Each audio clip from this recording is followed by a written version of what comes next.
क्योंकि मैं भी अमरपाटन का, मेरी पत्नी जनपद अध्यक्ष हैं और अमरपाटन से मैं भी दावेदार हूँ विधानसभा का। नहीं, पार्टी अगर टिकट देगी तो बिल्कुल दावेदारी करेंगे। कौन सी सीट से करेंगे? गंजवासुदा विधानसभा। टिकट की दौड़ में कोई भी पीछे नहीं रहना चाहता, बस किसी तरह टिकट मिल जाए। चुनाव के ठीक कुछ महीने पहले बीजेपी में नेताओं ने दावेदारी ठोकना शुरू कर दी है। अमरपाटन से विनीत पांडे और गंजबासौदा से प्रयागराज सूर्यवंशी उन्हीं दावेदारों में से हैं। इधर बीजेपी नेताओं ने भी मौके की नजाकत को समझते हुए दावेदारों को समझाने का प्लान बनाया है और शायद बंद कमरे में 1-to-1 चर्चा कर दावेदारों को साधने की कोशिश हो रही है। कोई भी कार्यकर्ता अपनी बात कहना चाहे, वरिष्ठ अधिकारी यहाँ बैठे हैं, वो बात करते हैं, प्रवास पर जा रहे हैं, उनके बीच में जाकर के बात कर रहे हैं। उसमें सभी टाइप के कार्यकर्ता, चुनाव आ रहे हैं तो चुनाव से संबंधित भी किसी कार्यकर्ता को अपनी बात रखनी हो, कहना हो कि मैं चुनाव लड़ना चाहता हूँ या इस क्षेत्र में ये व्यक्ति ठीक होगा, वो भी बात करते हैं। टिकट की रेस तो कांग्रेस के भीतर भी है। कांग्रेस के वरिष्ठ नेता दिग्विजय सिंह खुद कह चुके हैं कि दावेदारों में से एक को ही टिकट दिया जाएगा, लेकिन इस दौरान बड़ी जिम्मेदारी उन लोगों को साधने की है जो टिकट से महरूम रह जाएंगे। हालांकि ऐसे नेताओं को मनाने दिग्विजय सिंह इन दिनों जमीन पर दिख रहे हैं। 10 उम्मीदवार हैं, टिकट मिलेगा एक को, तो 10 को एक करने के लिए तो प्रयास होना चाहिए ना। वो मेरा हम लोग का प्रयास है। चुनाव के वक्त टिकट के लिए दावेदारों की लाइन लगना कोई नई बात नहीं है, लेकिन राजनीतिक विश्लेषकों का मानना है कि इस दौरान जो सबसे अहम है वो है इन दावेदारों को साध कर रखना, ताकि टिकट ना मिलने पर वो पार्टी के लिए उतनी ही मेहनत से काम करें जितना टिकट मिलने के बाद कोई उम्मीदवार करता है। लेकिन इन दावेदारों को साध कर रखना किसी बड़ी चुनौती से कम नहीं है। यही वजह है कि एक तरफ दिग्विजय एड़ी चोटी का जोर लगा रहे हैं, तो वहीं बीजेपी के दिग्गज बैठकें कर दावेदारों को समझा रहे हैं। बंसल न्यूज के सवाल नंबर 1, क्या दावेदारों की टिकट के लिए दौड़ टेंशन बढ़ाएगी? सवाल नंबर 2, क्या दावेदारों को साधने का प्लान तैयार कर लिया गया है? सवाल नंबर 3, भितरघात से बचने के लिए किस हद तक समझौता करेंगी पार्टियां? नमस्कार, मैं हूं शरद द्विवेदी और आज का हमारा मुद्दा है टिकट की दौड़, दावेदारों में होड़ रेस।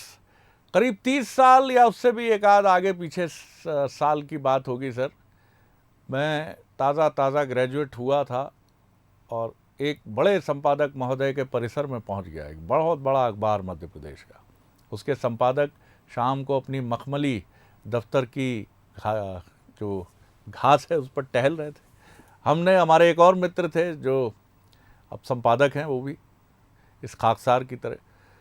हमने उनसे कहा कि सर हम इस अखबार में काम करने की इच्छा रखते हैं, तो उन्होंने अपनी गुरु गंभीर टिप्पणी से कहा कि अभी भाषा को समझिए, जरा भाषा को जानिए, उसके उपरांत यहाँ आइए, हम टेस्ट लेंगे। तो हमें लगा बहुत बड़ा सपना होगा कि ये किसी दिन हमारी भाषा सुनेंगे, फिर हमारा टेस्ट लेंगे। और हम पत्रकारिता, क्योंकि हम पत्रकारिता की उस समय एडमिशन लेने की कोशिश कर रहे थे, सागर में मैंने एडमिशन लिया था। लेकिन जब मैं देखता हूँ राजनीतिक दलों के टिकट चयन को, तो यहाँ भी अब प्रणाली टफ से टफ होती चली जा रही है। लेकिन फिर भी हर बार टिकट चयन के बाद ये कहानियाँ सामने आती हैं कि इनका कैसे हो गया। यानी कहीं मक्खनबाजी का एक कोटा सर अद्भुत है, बड़ा ज़बरदस्त कोटा है ये। गणेश परिक्रमा कह लीजिए, मक्खन परिक्रमा, मक्खनबाजी कह लीजिए, या उसका और सरलीकरण है कि चापलूसीकरण कह लीजिए। इसकी हिंदुस्तान में या दुनिया में मिसाल मिलना बहुत कठिन है। जब कछु ना चले तो चापलूसी चले साहब, वो अद्भुत चले, ऐसी चले सब पीछे छूट जाए। लेकिन अब टिकट की मसला मुझे बड़ा अच्छा लगा। बड़े दो सुदर्शन से चेहरे थे बीजेपी के, वो बड़े आत्मविश्वास से भरे थे कि मिल लिए। बिल्कुल बात हुई, मिलेगी तो लड़ेंगे। आप कहाँ से लड़ेंगे? गंजबासौदा से। आप कहाँ से कर? अमरपाटन से। चलिए, शुभकामनाएं ऐसे तमाम दावेदारों को जो अब 6 महीने तक बायोडाटा लेके इसी तरह मिलेंगे आपको। और एक और चुनाव की दिलचस्प बात बता दूं, एक नेताजी से मैंने दिल्ली में, मैं भी दिल्ली में था, एक बड़े नेता के यहाँ, किस पार्टी के थे छोड़ दीजिए, मैंने उनसे पूछा आपके टिकट का क्या हुआ? उन्होंने कहा टिकट विकेट तो गए, टेलीफोन एक्सचेंज हो गए शरद जी। सब पूछ रहा है हमसे तुम्हारा क्या हुआ और फला का क्या हुआ। बोले सिम जो है इतने पैसे लग रहे, सुबह से खड़े रहते रात तक अपनी जेब अपनी जगह रुके हुए। तो साहब ये पीड़ा जो है ना, इसको भी समझिएगा, इस दर्द को दावेदारों के, ये मत समझिएगा बड़ी कार से उतरने वालों को छोड़ दीजिएगा। चलिए भूमिका लंबी हो गई, माफ़ी चाहूँगा। हमारे साथ जो मेहमान हैं उनसे मिलिए। डॉक्टर हितेश वाजपेयी हैं, पूर्व अध्यक्ष हैं नागरिक आपूर्ति निगम के।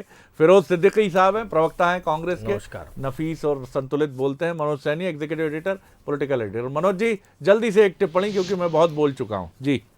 बिल्कुल सूरज जी, अब तो वक्त बहुत कम है। कर्नाटक के चुनाव लगभग होने जा रहे हैं, अंतिम दौर में है, और जैसे ही 13 तारीख होगी तो ये मुझे लगता है ये और लंबी सूची, लंबे आने वाले लोग दिखाई देने लगेंगे। इसमें बड़ी बड़ी गाड़ियों में बैठने वाले लोग भी आएंगे, कई इस तरह के लोग भी आएंगे जो बड़ी उम्मीद करते हैं, जिन्हें कहते हैं दरी उठाने वाला। पर अब नज़र किस पर होगी, पर इतना मानकर चलिएगा कि चीज़ें बदल रही है। हर एक तरह के सर्वे चल रहे हैं, अलग अलग दौर के सर्वे चल रहे हैं, और संवाद की जो प्रक्रिया है वो भी अब आगे बढ़ रही, दोनों ही तरफ से। चाहे भारतीय जनता पार्टी की बात करें, कांग्रेस की, दिग्विजय सिंह वो अलग भूमिका में नजर आ रहे हैं कांग्रेस की तरफ से। भारतीय जनता पार्टी के आज तो खुद ही अजय जामवाल दिन भर बैठे रहे, हितानंद जी। दिग्विजय सिंह जी ने बड़े मार्के की बात कही है कि 10 दावेदार हैं, उनको एक करना हमारी जिम्मेदारी है। बिल्कुल, और यही जो पार्टी कर लेगी सर, उसका बेड़ा पार है। बिल्कुल सर जी, आप ठीक कह रहे हैं। और एक अनार 100 बीमार कहावत ही है, लेकिन यहाँ बीमार वाली बात नहीं, यहाँ तो यह है कि उन बीमारों को ठीक आप कैसे करेंगे। तो मुझे लगता है दोनों पार्टियां उस तरफ लग गई है।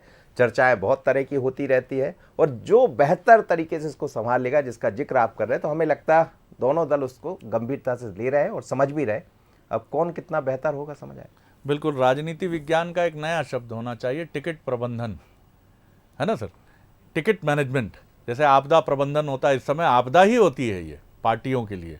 10 दावेदार हैं, उनमें से किसी एक को चुनिए, तो बहुत महत्वपूर्ण बात होती है। डॉक्टर हितेश वाजपेयी जी की एक टिप्पणी बहुत लाजमी है इस पर। जी डॉक्टर साहब। सर नमस्कार सर। और आपके सभी दर्शकों को भी नमस्कार सर। और मेरे को आज मनोज जी से जलन हो रही थी जी तो मैंने मनोज जी से कहा भी जी कि साहब हम दोनों यहाँ पर स्टूडियो में आए फिरोज भाई, और हमसे न पूछा आपने कि आपको मिलेगा तो लड़ोगे कि नहीं लड़ोगे। वाह वाह वाह। नहीं, मैंने भी उसमें टिप्पणी कर दी। मैंने उसमें कहा कि यदि आप गए होते बायोडाटा लेकर तो हो सकता है कि आपसे मैं बात कर अभी बहुत समय है, अभी समय बहुत समय। फिरोज जी से भी मिलेंगे जी जी। और लेकिन सर डॉक्टर से भी मिलेंगे। बंसल न्यूज की सूची में मत काट देना। नहीं, सवाल ही नहीं उठता। जी। तो मुझे लगता है कि राजनीतिक क्षेत्र के माध्यम से जो भी कार्यकर्ता काम करना चाहता है, वो किसी न किसी परिषद का भी सदस्य होना चाहता है पार्टी के पश्चात, जिससे कि वो डिलीवरेबल्स का हिस्सा बन सके। उसके लिए गर्व का विषय होता है। और आज यदि मैं कहूँ तो मैं सोच रहा था कि दर्शकों के लिए हम क्या सरलीकृत कर सकते हैं शरद जी। तो मेरे दिमाग में कल्पना आई है, दल आप कोई सा भी ले सकते हैं, उसमें 3 प्रकार के कार्यकर्ता होते हैं। ये टिकट केंद्रित व्यवस्था के लिए बोल रहा हूँ। एक होता है महत्वाकांक्षी कार्यकर्ता, दूसरा होता है साहब आकांक्षी कार्यकर्ता, और तीसरा होता है शुभाकांक्षी कार्यकर्ता। तो जो महत्वाकांक्षी कार्यकर्ता है वो थोड़ा सा, जो आपने बताया ना, इसको संभालना पड़ता है, नहीं मिला तो ये सब जो है, ये दिग्विजय सिंह जी का काम बढ़वाएगा जी। तो स्वाभाविक है कि ये वो हो गया जिसको आपने नहीं दिया, यदि बढ़ेगा आपके यहाँ भी, लेकिन आप संभालने की आपके यहाँ पता नहीं चलता संभाल कौन रहा है और एंड रिजल्ट क्या रहा। सर बैलेंस आप करना, क्योंकि पैकेज में आपने उनका नाम लिया आपके भाषण में, तो इसलिए मैंने कहा जी कि उनका काम बढ़ाएगा। दूसरा कार्यकर्ता सर आकांक्षी होता है। आकांक्षी कार्यकर्ता थोड़ा सा मॉडरेट होता है, अपनी बात रखता है, लेकिन वो नेगेटिव नहीं होता कभी भी, और बढ़िया वो बहुत आग्रही नहीं होता। ध्यान रखिएगा, अपनी स्टोरी में काम आएगा ये। बिल्कुल बिल्कुल जी। और तीसरा सर थोड़ा सा शुभाकांक्षी होता है, बहुत इमोशनल होता है। तो उसको नेता लोग वैसे ही बिठा देते हैं कि इसको दो नहीं दो, ये काम तो करेगा पार्टी के लिए। तो जब तक पार्टी की मजबूरी नहीं होती इसको टिकट देना, तब तक उसकी साथ सुनवाई तो कमी होती है। लेकिन चूंकि वो भावुक होता है, पार्टी से आइडियोलॉजिकली जुड़ा होता है, तो स्वाभाविक है कि वो तो बिल्कुल न केवल किसी भी रूप में नुकसानदेह नहीं होता, बल्कि वो हर परिस्थिति में पार्टी के साथ काम करने के लिए, लहूबाने के लिए तैयार होता है। मनोज जी, तो डॉक्टर साहब आपने बहुत मतलब, मैं सच कहूं तो मैं अगर इस वक्त अगर देखूं तो मैं इसको इस रूप में लूंगा चुनाव के समय एक एंकर की तरह, कि 3 तरह की प्रजातियां हैं। मैं आपको बताऊं कार्यकर्ताओं की, इसमें महत्वाकांक्षी, आकांक्षी और शुभाकांक्षी। तो शुभाकांक्षी को टिकट मिलता है तो वो जीत की तरफ बढ़ चलता है, शुभाकांक्षी पीछे क्यों है जी? ये बड़ा सवाल है। भावुक हो गया सर, मैं क्षमा चाहूंगा जी। देखिए, हार और जीत तीनों के साथ हो सकती है जी। तो इसीलिए हम उसको उससे ना देना, ये केवल टिकट की दौड़ को मैंने उसके संदर्भ में लेकिन कहा। शुभाकांक्षी को अगर आप देते हैं जो शुभ की इच्छा रखता है, Yes. दुर्भाग्य से वो पीछे छूटता है। और एक आखिरी लाइन बस जी, जी। सर, तीनों का मैनेजमेंट करते हुए दल के नेताओं को आना चाहिए, जिस पर हम तो ध्यान दे रहे हैं। yes. तो आप तीनों को अधूरा मत छोड़िए, दिस इज द बेसिक मंत्र, सबको साथ लेकर चलो। बिल्कुल। फिरोज भाई, आप भी शुभाकांक्षी हैं और डॉक्टर हितेश वाजपेयी भी शुभ आकांक्षी कार्यकर्ताओं की उस जमात में है कि लब सी लेंगे, कुछ ना कहेंगे। और निश्चित तौर पर यही पार्टी के आगे बढ़ने का या किसी संस्था संगठन के आगे बढ़ने का मंत्र है। क्या कहेंगे आप? टिकट की होड़ आपके यहाँ भी है, भीड़ आपके यहाँ प्रबंधन कमलनाथ जी की वजह से एक अलग किस्म का है।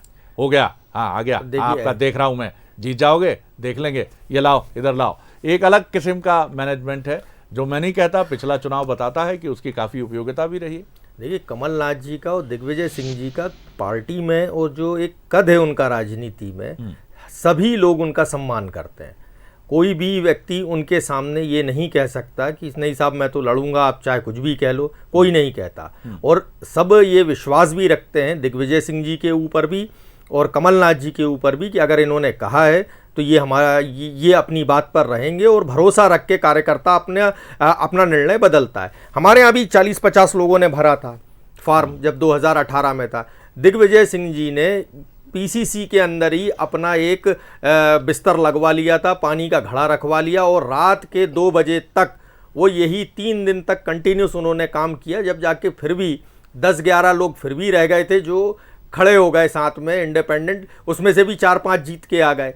तो ऐसा होता है, जो महत्वाकांक्षी लोग होते हैं और आकांक्षी लोग होते हैं और एक होते हैं वैचारिक लोग, जो हितेश वाजपेयी जी हैं और हम लोग हैं। हम लोग वैचारिक कार्यकर्ता हैं, पार्टी के साथ जुड़े रहेंगे, कोई रहे या ना रहे, हम लोग साथ रहेंगे।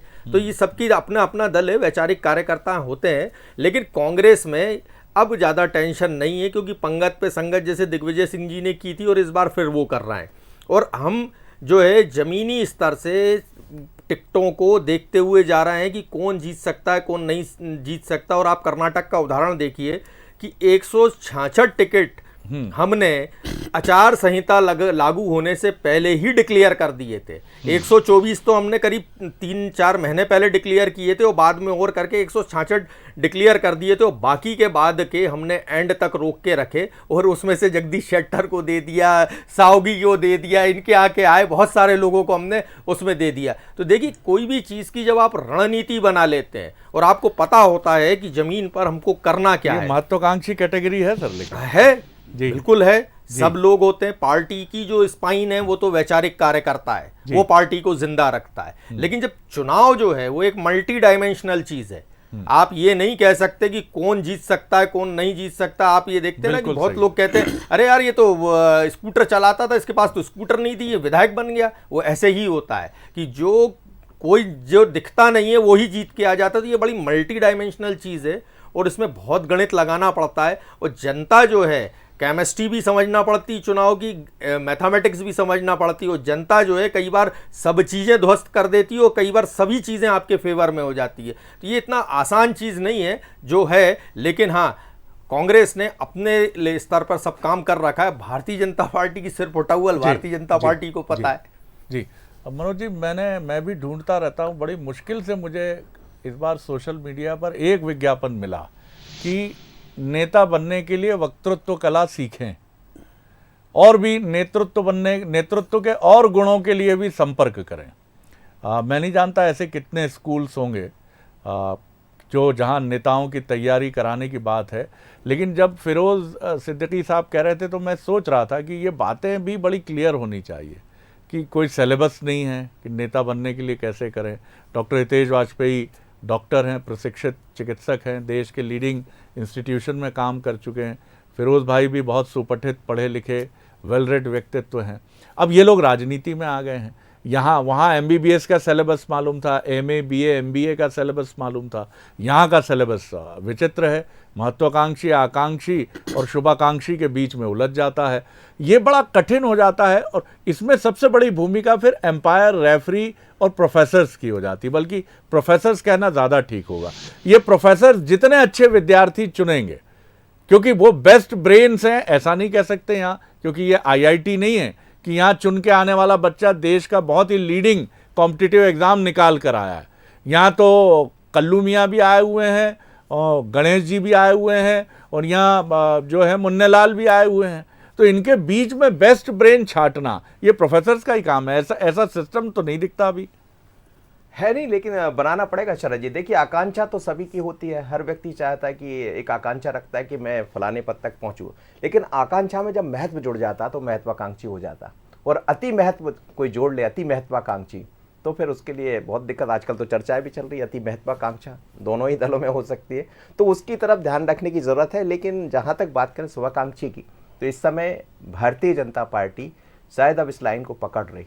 और मैं एक खबर भी देना चाहूँगा आपको कि जो बार बार बात होती कि गुजरात फार्मूले पर मध्य प्रदेश जाएगा, तो शरद जी मध्य प्रदेश बहुत अलग है। आज भी मेरी कुछ वरिष्ठ नेता जो पहुँचे थे उनसे बात हुई है, तो गुजरात का पूरा फार्मूला मध्य प्रदेश में दिखाई नहीं देगा। यहाँ अब यहाँ महत्वाकांक्षी को भी ढूंढने की जरूरत है। पहले भी ये बात बार बार कह चुके हैं कि मध्य प्रदेश तो खुद संगठन की एक पूरे देश की मध्य प्रदेश पाठशाला है, बीजेपी की पाठशाला। यहाँ से खुद मॉडल क्रिएट होता है एक अलग तरह का। जी, तो इसीलिए एक नया मॉडल क्रिएट करने की तैयारियां शुरू हो गई है। बीजेपी की बात कर रहा हूँ, और कांग्रेस में भी वही है कि एक नए मॉडल के साथ हम बढ़ें। और बात वही है कि जो भी जीत जाए वो महत्वाकांक्षी होगा उसको मिल जाएगा, आकांक्षी होगा उसको मिल जाएगा, और शुभाकांक्षी तो शुभाकांक्षी है। जो शुभ की आकांक्षा रखता है वो पार्टी भी चाहेगी। पर ये मानकर चलिएगा कि चीज़ों में बड़ा भारी परिवर्तन आने वाला, खासकर भारतीय जनता पार्टी के भीतर आने वाले दिनों में 7 या 8 तारीख को कुछ नए लोग भी यहाँ पहुँच रहे हैं और बड़ी तेजी से इस पर काम है। जैसे एक सच्चा मोटिवेशनल स्पीकर या स्पिरिचुअलिस्ट ये बात कहता है कि आप अपने जीवन में जितना सकारात्मक तत्व शामिल कर लेंगे, आप उतना बेहतर जीवन आपको प्रतीत होगा। किसी राजनीतिक दल के लिए भी, और इस समय जब हम चुनाव के 6 महीने पहले ये बात कर रहे हैं, टिकट चयन की प्रक्रिया में अब हम जा ही चुके हैं, शुरू कर चुके हैं आरंभिक चरण, तो ये बहुत ज़रूरी है कि शुभाकांक्षी जितने लोग हैं उनको दोनों ही दल में, एक की बात नहीं कर रहा हूँ, वो उनको चुने जो योग्यता के पैमानों पर भी ठीक है और पार्टी के साथ भी चट्टान की तरह खड़े। देखिए शरद जी, आपने बहुत अच्छी बात कही है, तो चलिए अगला चैप्टर भी मैं खोल देता हूँ कि आपने तय कर लिया विनेबिलिटी के क्राइटेरिया पर, वो बड़ा शुष्क होता है कि भाई कौन जीत सकता है। अब ये तीनों कार्यकर्ताओं को हमको साथ लेकर चलना है। तो महत्वाकांक्षी कार्यकर्ता, जैसा मनोज जी ने बोला, ये इनके इन प्रकार उसको तो सत्ता में भागीदारी चाहिए, वो दिमाग में घुस गई है। तो उसके लिए दिसंबर में शिवराज जी शपथ ले रहे हैं, तो शिवराज जी को फोन करना पड़ेगा, बात करके उससे बात करेंगे तो वो मान जाएगा। उसके बाद आकांक्षी कार्यकर्ता, तो स्वाभाविक है कि आकांक्षी कार्यकर्ता को किसी कारण से नहीं मिला, तो उसको साथ लेकर चलने के लिए हमारे पास हमारे प्रदेश अध्यक्ष विष्णुदत्त शर्मा जी हैं, वो बताएंगे कि उसके साथ क्या होने वाला है और उसको साथ लेकर चलेंगे। उसके बाद हमारा शुभाकांक्षी जो आइडियोलॉजिकल वर्कर है, तो हमारे यहाँ संगठन महामंत्री की परंपरा है, तो वो उसको गर्भनाल से जानते हैं, उसको शाखा से जानते हैं, यहाँ तक वृक्ष बनने तक कि उसका क्या सफ़र रहा है, उसकी आइडियोलॉजिकल कमिटमेंट। तो उस पर हाथ रखते हुए जब वितानंद जी बात करेंगे, तो मुझे पूरा विश्वास है कि ये तीनों कार्यकर्ता अपने अपने मूल स्वभाव को लेकर भी, जैसा आपने कहा है, तीनों सकारात्मक होंगे और दिसंबर में शिवराज जी शपथ लेंगे। ऐसे कई चेहरे हैं जिनको हम भी बरसों से देख रहे हैं, मैं क्या नाम कहूँ उनमें, लेकिन मैं चाहूँगा कि बीजेपी हो या कांग्रेस हो, उन शुभाकांक्षी लोगों तक भी ये हाथ पहुँचे, क्योंकि मीडिया चौथा स्तंभ है, वो किनारे बैठकर सब कुछ देखता है। सर हम करेंगे, देखिए हम, मुझे कांग्रेस का नहीं मालूम जी, लेकिन हम तो करेंगे। आप तो सूची बना के भिजवाइए। चलिए, शुभकामनाएं, बहुत शुभकामनाएं डॉक्टर वाजपेयी। ऐसा करना ही हर दृष्टि से, राजनीतिक तंत्र, बीजेपी और चुनाव की दृष्टि से आपके लिए मुफीद होगा। भाजपा के पास सर अब अनुभव भी है और जगह भी है जी, तो इसलिए मुझे लगता है हमें दोनों का लाभ मिलेगा। फिरोज सिद्दीकी साहब जी, देखिए भाजपा के पास क्या है क्या नहीं है। देखिए, जब भी कोई पार्टी बहुत लंबे समय सत्ता में रह लेती है तो बहुत सारे लोग जो होते हैं वो पीछे छूट जाते हैं, और सबको बराबरी से जब कुछ आप नहीं दे पाते तो पार्टी में जो है एक तरीके से विस्फोट की स्थिति बन जाती है। फिर एक गुटबाजी हर पार्टी में रहती है, तो वो गुटबाजी का भी एक प्रश्न फार्मूले सामने आ जाते हैं। जब पार्टी पूरी संगठित होकर चुनाव लड़ती है और संगठित होकर चुनाव लड़ती है तो फिर जो होता है कि आप मेरिट के आधार पर जब लोगों का चयन किया जाता है कि हाँ इसकी योग्यता है, इसकी योग्यता नहीं है, तो उसमें चमचे बहुत पीछे छूट जाते हैं, जो चमचे होते हैं, और जो महत्वाकांक्षी, अति महत्वाकांक्षी होते हैं, वो भी पीछे छूट जाते हैं। लेकिन आपको ये परख रखनी पड़ती है ज़मीन पे कि कौन कार्यकर्ता की कितनी हैसियत है, कि कितने वो वोट दिला सकता है, उसकी क्या सेवाएं पार्टी में हैं, और हमको भविष्य के हिसाब से भी सोचना पड़ता है कि ऐसा नहीं है जो आया उसी को कह दिया कि हाँ ठीक है टिकट छोड़ो निगम मंडल में चेयरमैन बना देंगे, ऐसा नहीं होता है। उसमें भी आपको ये ख्याल रखना पड़ता है कि आपको सामाजिक समीकरणों को मिलाते हुए किस किस को आपको लीडर बनाना है, किसको आगे बढ़ाना है, किसको, तो बहुत सारा ये एक मैनेजमेंट है। मैंने कहा ना ये कि परफेक्ट सिलेबस नहीं है इसका, इस पर कोई पीएचडी करेगा तो करता रहेगा। एक सलाह मैं आपको और देता हूँ, बहुत अच्छा डिस्कशन है कि आप तो विधान परिषद की तरफ बढ़िए, तो आपको ऐसे कार्यकर्ताओं को भी स्थान देने के लिए दिल और बड़ा हो जाएगा। ये बिल्कुल सही बात है। हमने विधान परिषद का जो था, कमलनाथ जी ने विधान परिषद का फार्मूला ही इसलिए उसको इजाद किया था, और मध्य प्रदेश की विधानसभा उसको जो है विधानसभा में उसके लिए जगह भी है। नहीं, वो शिवराज जी कर गए थे। नहीं, जब हमने ये नया विधानसभा बनाई, जगह और सब बना गया थी, विधानसभा इनने बनवाई थी। हाँ, विधानसभा तो हम ही लोगों के जमाने की बनी है ना, शिवराज जी के सब। सर ये जो विधान परिषद वाला वो ठीक बात है, लेकिन विधान परिषद आ जाए, हाँ, बहुत अच्छी बात है। देखिए 7 करोड़ से ज्यादा आबादी, अब तो मुझे लगता है नई जनसंख्या जब भी जनगणना सामने आएगी तो हम 10 करोड़ से ऊपर होंगे। देखिए विधान परिषद से फायदा ये होगा कि बहुत सारे लोग हैं जो इंटेलेक्चुअल हैं, अच्छे साइंटिस्ट हैं, प्रोफेसर्स हैं, या जिन्होंने सामाजिक क्षेत्र में बहुत अच्छा, हाँ पत्रकार भी हैं बहुत सारे, जो राज्यसभा का कॉन्सेप्ट, ऐसे लोगों को भी जो है सदन में आप जगह दे के नियमों को बनाने में, नीतियों को बनाने में उनकी उपयोगिता सिद्ध हो सकती है। तो विधान परिषद भी एक अच्छा कॉन्सेप्ट है। मैं समझता हूं कि अगर हम बढ़ा लें इसको तो बहुत अच्छी बात है, इससे बहुत फायदा होगा प्रदेश को। मनोज, जो वैल्यूज हैं उसमें कई सारी चीजें काउंट होती है कि किन मानकों का, किन स्टैंडर्ड्स को आप फॉलो करेंगे तो आप चुनाव में सफल हो सकते हैं। लेकिन एक न्यूसेंस एक शब्द है, और कई बार कहा जाता है, जैसा संस्कृत का एक श्लोक भी कहता है, उसको कोई और अर्थ मत लीजिएगा क्योंकि वो श्लोक दूसरी बात, वो कहता है दुष्टम प्रथम वंदे, जो लोग खल प्रवृत्ति के उनको पहले प्रणाम करिए। अब यही बात कई बार राजनीति में हो जाती है कि साहब ये न्यूसेंस वैल्यू है, हरा देगा अपने को, तो या तो इसी को टिकट दे दो, ये हार जाएगा तो बाहर हो जाएगा, कांटे से कांटा निकाल दो। कई बार ये भी सिचुएशन बनती है कि साहब दल बदल वाले आ रहे हैं, अब विनेबिलिटी से ज़्यादा साइकोलॉजिकल इम्पैक्ट पैदा करना है, इनको भी आने दो। लेकिन जैसे बीजेपी ने हिमाचल में एक मजबूत फैसला किया, भले ही उसको जो भी वजह रही, बिना चेहरे के चुनाव लड़ा जहाँ तक मुझे ध्यान है। ऐसे फैसले करने पड़ेंगे राजनीतिक दलों को, न्यूसेंस वैल्यू को जगह दें। हमने 2018 में, माफ़ कीजिए, देखा दोनों दलों ने उन कितने निर्दलीय और समाजवादी पार्टी और उनके, मैं फिर कह रहा हूँ इसको किसी और संदर्भ में ना लिया जाए, लेकिन ये राजनीति की बड़ी बड़ी अजीब स्थिति उत्पन्न करता है। तो साहस भी दिखाइए और ऐसे लोगों को थोड़ा बाहर का रास्ता दिखाइए जो अवसरवादिता की तरफ बढ़ते हैं, मौका परस्ती की तरफ जाते हैं। देखिए भारतीय जनता पार्टी तो लगभग ये तय कर चुकी। शरद जी, आपने जैसा जिक्र किया, हमने कुछ चीज़ों को ये गुजरात में भी होते हुए देखा और उत्तर प्रदेश में भी देखा। उत्तर प्रदेश के बाद जब अन्य स्थानों पर चुनाव हुए तो उसका अभी हाल ही में कर्नाटक में चल रहे हैं, कुछ बड़े लोग छोड़कर चले गए, तो मुझे लगता है वो उसी रणनीति का हिस्सा रहा होगा। और यहाँ मध्य प्रदेश में भी उसी तरह पर शायद भारतीय जनता पार्टी विचार कर रही।